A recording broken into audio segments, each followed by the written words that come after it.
Di ba dito ko unang tinuro? Oo. Eto makbo doon sa dulo. Oo, kasi talaga sila. Magkakasama pa rin marami sila.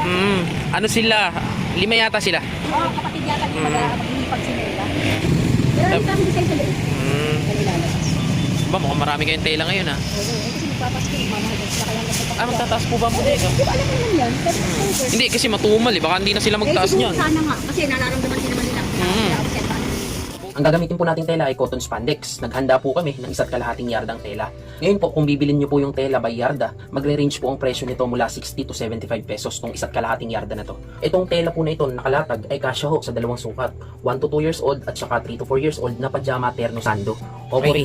So, yan po yung ating natapos, ano? Ito yung pang 1 to 2, ito yung pang 3 to 4. Tatry po natin pasukat yan sa ating mga model. So, yan po yung natapos natin, no? So, yun po yung pang 1 to 2. Si Sky ay 10 months. Si City naman 3 years old. Dali tayo ka, dali. Oh, dali tayo ka. Ayun, oh, ayun po. Oh, dali, oh. Hello. Ayan. Po, ito na yun.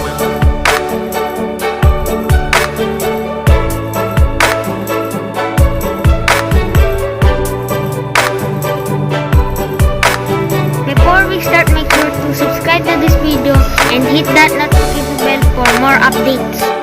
Ang gagamitin po nating tela ay cotton spandex. Naghanda po kami ng 1.5 yardang tela para ho gagamitin natin dun sa ating sewing tutorial. Ngayon po, kung bibilin nyo po yung tela by yarda, magre-range po ang presyo nito mula 60 to 75 pesos tong 1.5 yarda na to. Okay? Okay, bukan natin. So, kung makikita nyo yung 1.5 yarda, ang full width po niyan ay 60 inches. So, tiniklop po namin siya sa gitna. Yan, nakatiklop po yan. Ang cotton spandex po ay napakalambot, ano? So, kailangan maganda yung paglalatagan mo lamesa, medyo may kalakihan para mailapat natin siya ng maayos. Kung papansinin nyo, nandito sa aking harapan yung mga dulo. Nandito naman yung tinatawag na center fold o yung gitna. Okay? Pag nailatag mo na po yung tela na kakailanganin natin, yung 1.5 yarda, ihahanda mo lang po yung gagamitin mong pattern. Itong tela po na ito nakalatag ay kasya ho sa dalawang sukat, 1 to 2 years old at saka 3 to 4 years old na pajama terno sando. Okay. So ang pattern po natin ay may 3 bahagi sa bawat sukat, ano? Front and back ng sando at saka ho yung pajama pattern po natin. Ang pajama pattern natin is buo, no? Buo yan, ayan. Okay? Nakatiklop lang lagi siya sa gitna. Ngayon, ang kailangan mo dyan is yung front, itatabi mo muna. Ito lang dalawa yung kailangan natin. Ganun din sa isang sukat, yung 3 to 4. Tatabi mo lang muna yung front. Kailangan natin is yung back pattern and also yung pajama pattern. Una natin nilalatag is yung pajama ng pang 1 to 2. So, ganito siya. So, since yung tela natin, kung maalala nyo, nakatiklop sa gitna, bawat gupit po natin dyan is 2 piraso po yung makakat natin. Okay?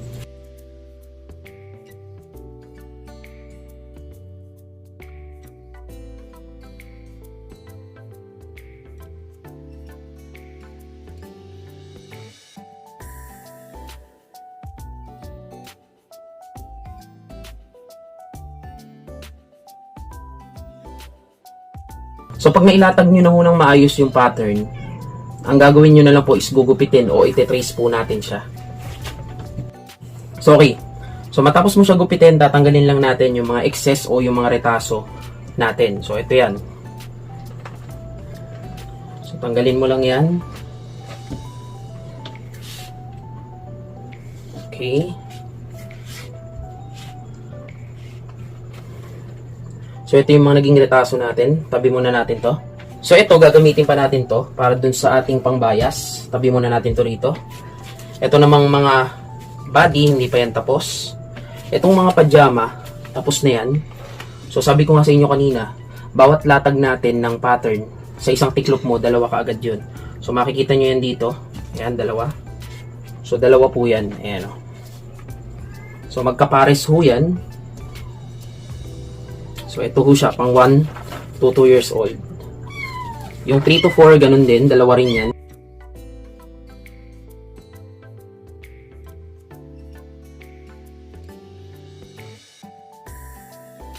So, itong pajama ay goods na po ito. So, okay na po yan. Itong ating mga sando ay hindi pa ho tayo tapos dito. Well, syempre, 2 ho yan. So, kung kukunin nyo yung isa, ito po siya, oh. So, ito yung magiging back natin. And syempre, meron tayong matitirang isa pa. Yung isa, yun yung gagawin nating front. So, saka mo kukunin yung pattern mo ng front, syempre, ilalatag mo siya. Parehas naman yan, ang pinagkaiba lang yan is yung uka sa gitna. So, mas madali gupitin yan kung ititiklop mo siya sa gitna. So, ititiklop mo lang siya sa gitna, then yung pattern mo, kailangan nakatiklop din sa gitna. Makikita mo yung pagkakaiba nila is itong neckline. So, gagawin mo dun sa neckline is gugupitin mo lang.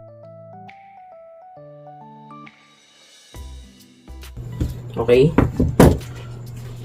So, pag nagupit mo yan, ito na yung 3 to 4 mo na front at back. Okay? So, tapos na tong 3 to 4. Lagay natin siya rito. Yung 1 to 2, ganun din yung gagawin natin. So, kung mapapansin nyo, lagi yan dalawa, base doon sa tiklop natin. So, yun yung back. Ito yung gagawin nating front. Tiklop mo sa gitna. Then, nilatag mo lang yung pattern. Tapos, gugupitin mo lang ulit yung sobra sa neckline.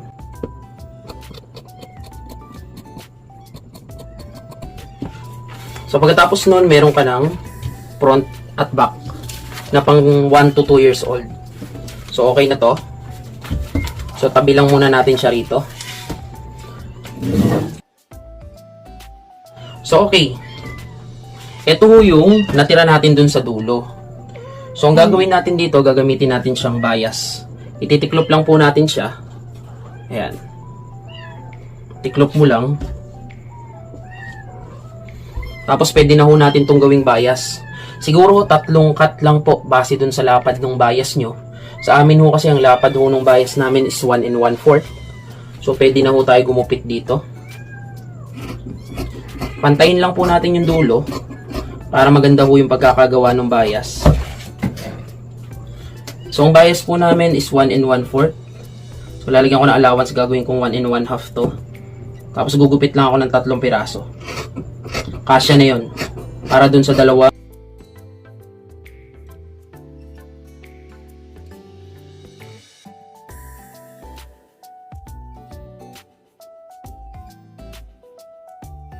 So, ito, sobra na ho itong tela na to. 3 piraso lang ho ang kinat ko. Actually, 2 lang yung kailangan mo. Nagpasobra lang ako ng isa. Okay? Pag natapos nyo po siyang tabasin, dapat ganito po yung bilang o dami niya. So, syempre, meron tayong back and front para sa 3 to 4. Yung pajama natin na cut goods, dapat 2 yan. So, 3 to 4. Ito yung left and right ng magkabilang hita o paa. So, syempre, meron tayong 2 rin para sa pajama ng pang 1 to 2. And syempre, yung top niya o yung sando, is meron din tayong front and back. Sa bias naman, yung lapad ng bias ninyo is didepende dun sa gamit yung folder.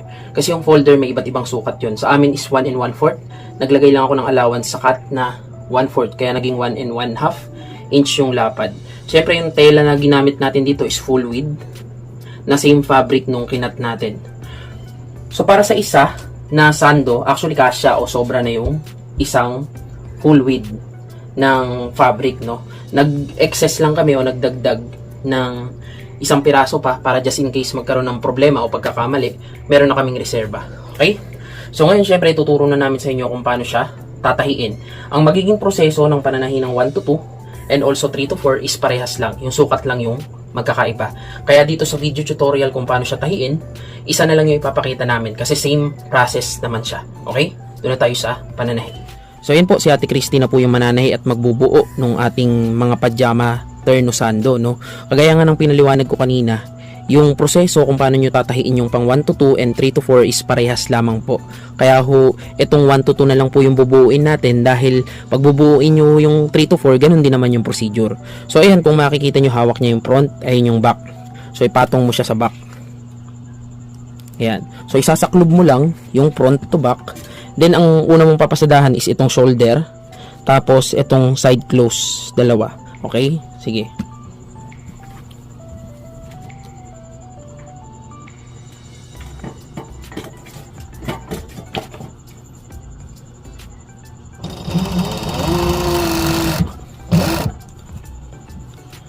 Ayan, mami, pakita mo dyan. Dito kasi, sa shoulder, ito, buo mo siyang tatahiin. Ito naman, mag-iiwan po kayo ng bukas na bahagi dito sa dulo.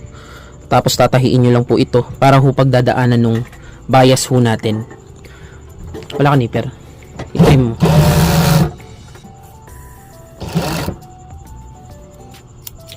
So, okay. Ito ho, kung makikita nyo, ito buo ho yung tahi, diretso. Ito hong isa is meron siyang open area. Ayan. So, hindi ho natin tinahiyan dito lang sa parting dulo. Dahil dito ho natin papadaanin yung bias. Okay. Side close na.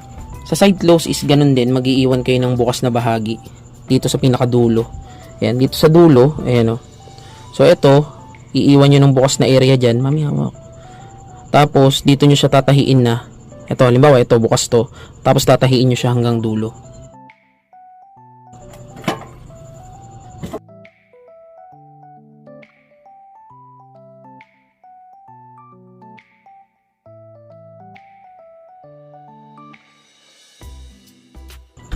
Ayan o. Gupit. So, kung makikita nyo yung dulo, meron siyang open area. Ayan o. So, meron siyang open area. Dito nyo palalabasin yung bias. Okay? So, syempre sa kabilang side close, ganun din.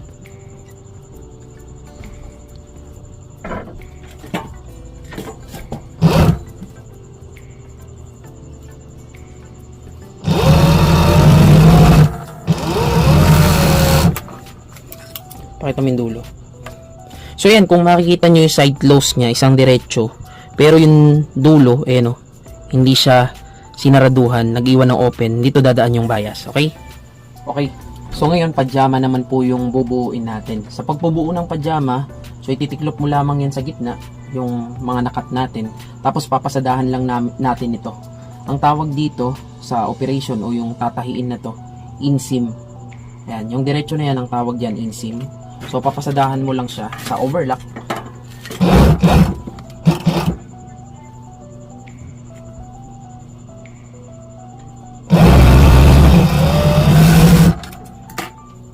Yan. So, yan yung inseam na tinatawag. Siyempre, dalawa yan. Ito pa yung isa, oh. So, papasadahan mo lang din siya.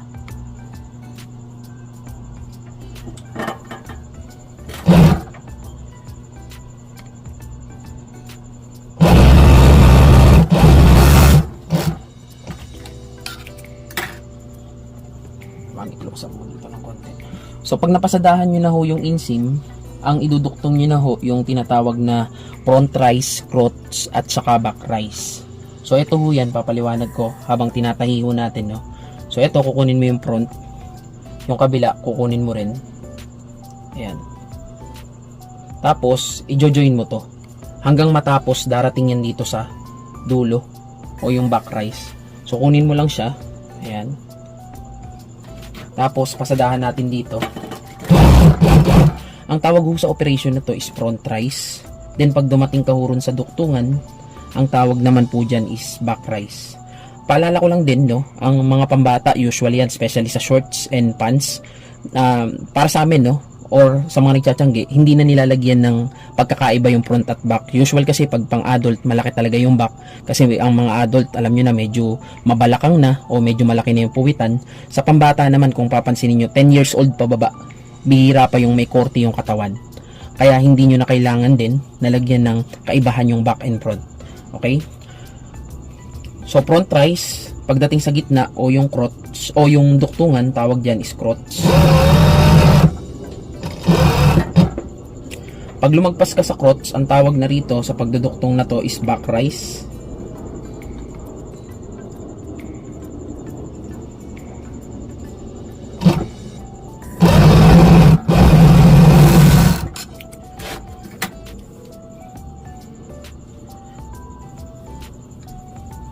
So, ayan, kung mapapansin natin, no, buo na yung pajama. Ang kulang na lamang niya is garter at saka yung tupi sa laylayan. Pag ho kayo may piping, pwede na ho hindi overlockan yung laylayan. Ito ho yung laylayan. Pagka naman po ang gagamitin nyo lamang po ay single, kailangan po natin itong pasadahan ng overlock ho.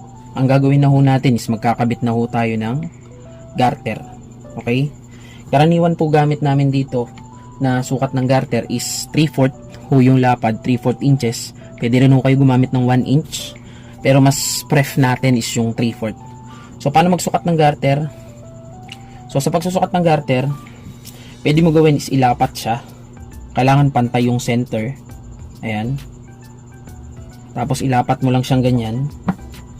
Then pag nailapat mo na siya, pakiramdaman mo yung garter.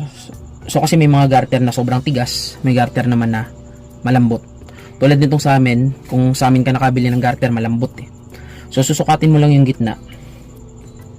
Then since malambot yung garter natin, magdadagdag lang ako ng konti, mga half inch. Pero pag matigas, pwede mo dagdagan niya ng 1 inch hanggang 2 inches. Depende ho sa banat ng garter. So since malambot ito, half inch lang yung dadagdag ko mula rito sa dulo hanggang dito sa center. Half inch. Tapos doblehin mo lang. Tapos maglagay ka ng extra allowance. Yan yung garter niya para sa circumference. Ayan, ganito siya. So bakit ko dinoble? Kasi sinukatan natin yung para sa ibabaw. Well, syempre meron niyang ilalim o yung kabuuang circumference niya. Kaya dinoble natin. Okay? Tapos pwede mo na siya duktungin dito sa overlock. Or kung gusto mo, pwede rin i-single mo muna. Okay lang din naman. Dito ka na sa kabila. Okay, sa paggagarter naman, isa sa mga tricks dyan is ganito. Center muna. So hatakin mo siya bago mo siya ilapat ng ganito. Then pasadahan mo lang ng konti. Yan, konti lang. Then kunin mo yung center. Ito siya. So ito yung kabilang center. Ito yung center hawak mo. Hatakin mo, tapat mo rito sa center nito. Ayan. Ayan. So para mabalansi siya, huwag mong bibitawan ito hanggat hindi siya pumapasok dito sa loob. Ayan. Pag hindi ka pa sanay, dahan-dahanin mo lang. Pwede mo mapakainan yung tela, wag lang yung garter. Ayan o, yung tela na papakainan natin, yung garter wag. Okay, since naipasok na siya, pwede mo na bitawan. Dito mo na hawakan sa kabilang dulo. Kunin mo yung center para mabalanse. Tapos, pasada ulit.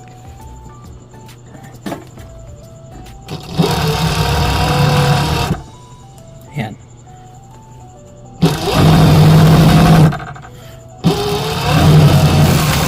So, ganyan magkabit ng garter para maganda yung balance niya. Ayan. Okay? So, okay na siya.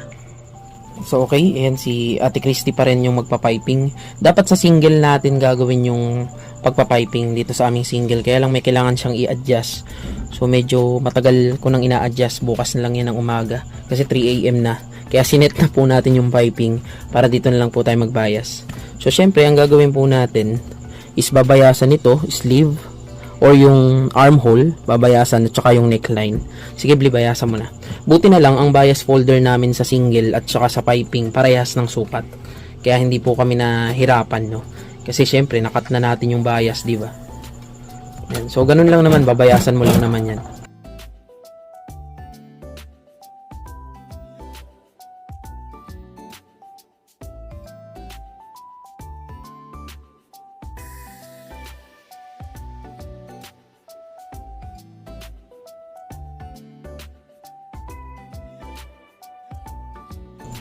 So, yun po, no? Siyempre, armhole naman. Ayan, ang kagandahan yan, magaling magbayas si Ate Christy. Pakita mo nga diretso yan. Ayan. So, yun, wala na siyang kulubot. Magaling na siya magbayas. Sige, yung ano naman, armhole. So, yan pa rin po yung binuo natin na 1 to 2 years old, no? At bukas po siguro, ipapasukat po natin yan sa possible model po natin, no? Abangan nyo po yan. Yung pang 1 to 2 at saka yung pang 3 to 4. Tatry po natin ipasukat. Siyempre, ang purpose ng pagsusukat, para makita natin kung maganda yung lapat.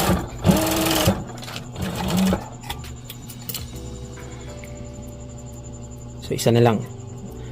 Then, pagkatapos po nyan, dito na ho natin mabubuo yung pajama at saka yung pagtutupi niyan. Tatapusin na lang po natin sa single mamaya. Kasi yung sa single, tacking na lang yun eh, yung gagawin dun. Halos mabubuo na siya sa piping and overlock.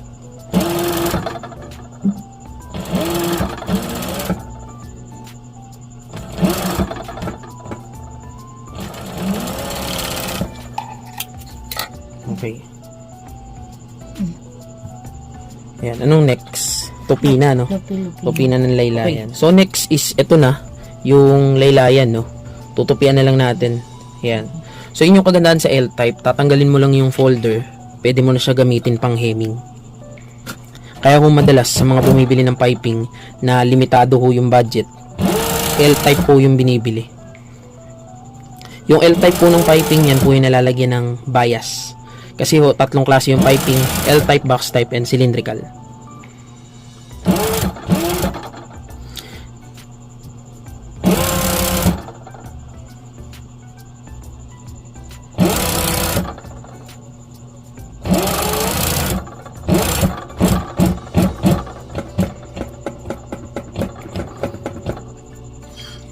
May pakita mo yung yung pagkakatahi.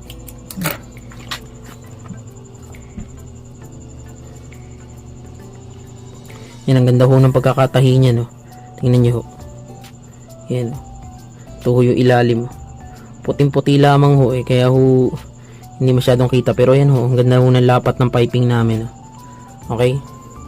So next natin is yung pants o pajama. So dito sa pajama, ang gagawin natin, kahit na overlockan na ho natin yung laylayan, tutupian na ho natin yan dito para hindi ho sayang yung pagpapiping. Then also yung yung garter, dito na rin ho natin idadapa. So tutupian niya muna yung laylayan. Yan yung mahirap sa sa mga pambata. Kasi nga medyo maliit yung circumference nung ginagalawan mo. Kaya minsan ang hirap ho hawakan para sa mga mananahe. Mantakin niyo yan, tingnan niyo. Bangkaliit po niyan Yan habang tinatahi niya po, ito lang ho yung butas Kaya minsan ang hirap po hawakan, or hindi minsan, madalas ang hirap po hawakan ng pambata in comparison sa adult size. Kaya kung mapapansin nyo sa mga tahi, halos hindi nagkakalayo yung presyo ng pagtatahi po sa subcon ng pambata at saka pang matanda. Halos hindi ho nagkakalayo yan kasi nga karaniwan pa nga mas matagal pa ho tahiin ng pambata dahil ho maliit po yung kilusan. Sa mga mananahi po, mas maluwag yung ginagalawan, mas komportable manahi, o kumbaga mas madali ho yung kilos sa pananahi, mas mabilis yung proseso. Yan tulad niya, medyo maliit siya.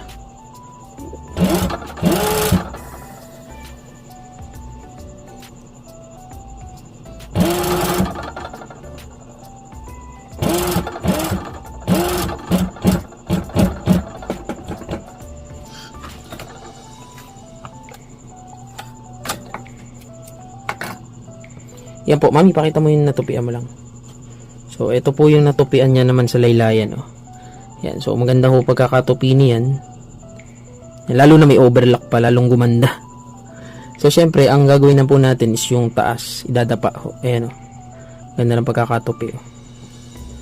Yung taas, parang tutupian mo lang din. Pakita mo nga, titiklop mo lang siya. Ayan titiklop mo lang, then papasadahan mo lang siya dun sa eksaktong lapad ng garter. Ito, ayan, makikita nyo yung bakat nyo.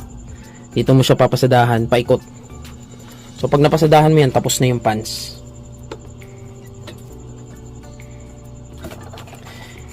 Ginagawa yung paggagarter, usual sa cylindrical mas madali.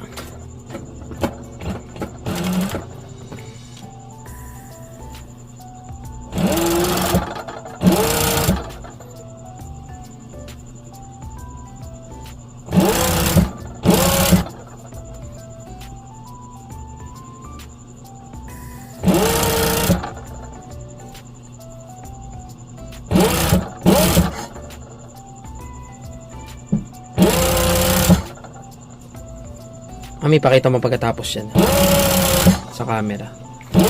Maganda lang.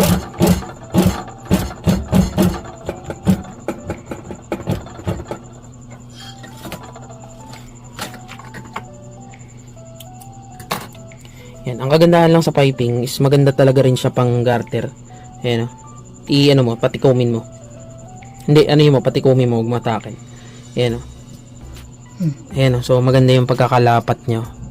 Hatake mo. Yan. Okay. Pati yung loob, maganda yung pagkakatahi. At saka matibay ito kasi nga dalawang karayom kaagad So mas matibay siya. Okay? So tapos na po yung pants, dito na tayo sa top. So ngayon po, ang gagawin po natin is para mas maganda yung quality nung tatahiin yung sando.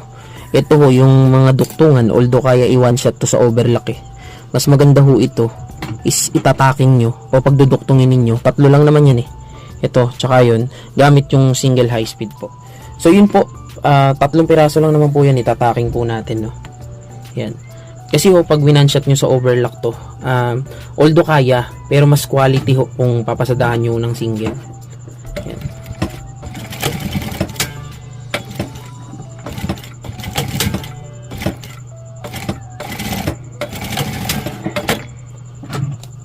Ayan. So, pakita mo yung duktungan. Ayan, o. Ayan. Okay. So, medyo hindi pa nga pantay ng konti yun. Pero, pwede na yan. Yun, nakukuha sa hatak. Kaya, sige, paano yan? Yan yung daya na tinatawag sa garments, eh. Lutin mo na lang. Hilutin. O, hindi lang tao hinihilot, pati duktungan. Lutin mo na lang.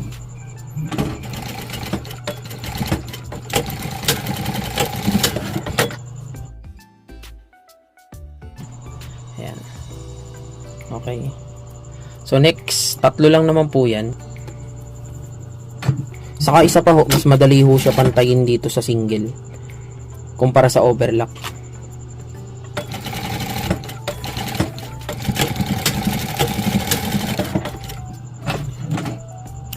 Okay. So ngayon, ang gagawin na lamang po natin, Overlock ka okay. lang. So ngayon, ang gagawin mo, yung mga tinaking mo, i-overlock mo lang. Pagkatapos niyan, tapos na.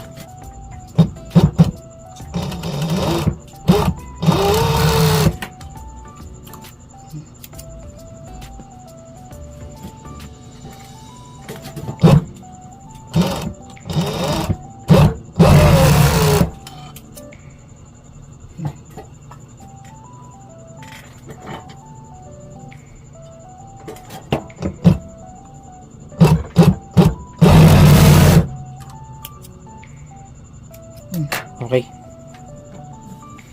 Okay. So, yan po yung ating natapos, ano? Ito yung pang 1 to 2, ito yung pang 3 to 4. Tatry po natin pasukat yan sa ating mga model. So, yan po yung natapos natin, no? So, yun po yung pang 1 to 2. Si Sky ay 10 months. Si City naman 3 years old. Dali, tayo ka, dali. Tayo, baby, dali tayo. Pakita mo. Oh, dali, tayo ka. Ayun, oh. Ayun po. Oh, dali, oh. Hello! Ayan. Po, ito na yung So, yung mga makukulit. So, saktong-sakto naman. Sa kanya lang medyo malaki kasi wala pa naman siyang 1 year old. So, pang 1 to 2. Pero, so, ano lang eh, mahaba lang ng konti. Ayan. Hello ka raw, dali. Si hi, dali. Hello! Hello. Hello, dali, hello! Ayan, ang ganda ng ano ah. Eh, Marunong na. okay na. So, syempre, paalam ka na, madam. Kung bago ka pa lang sa YouTube channel namin, like, subscribe, and comment. Click mo na rin ang bell button. See you sa next video. Bye-bye! Manood po kayo ng aming mga video.